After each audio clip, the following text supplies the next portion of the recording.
kepada pelajar-pelajar kita kat luar sana adalah kita dapati sekarang ramai golongan pekerja kita di luar sana yang zaman dulu dia tak ada peluang untuk belajar. Bukan macam sekarang. Zaman dulu dia memang tak ada peluang.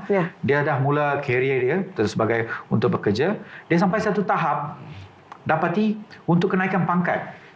Dia adalah satu batasan sebab bagi pihak industri salah satu bahan bukti selain daripada pengalaman kerja, persijilan itu penting. Dan maka benda tu jadi satu keperluan sekarang di mana pelajar-pelajar mesti nak tak nak dia mesti kena ada sijil tu. Sebab mungkin bukan hari ni, esok dia masih perlukan benda tu. Sebab pihak industri akan sampai satu tahap untuk kita promote sebagai pengurus besar, sebagai pengurus ataupun untuk kenaikan gaji. Dia akan tanya pengalaman bagus, 10 tahun bagus. Tapi mana persijilan itu? Peluangnya tetap ada. Peluangnya tetap ada. So pasal tu benda ni penting especially untuk dia orang untuk sambung belajar.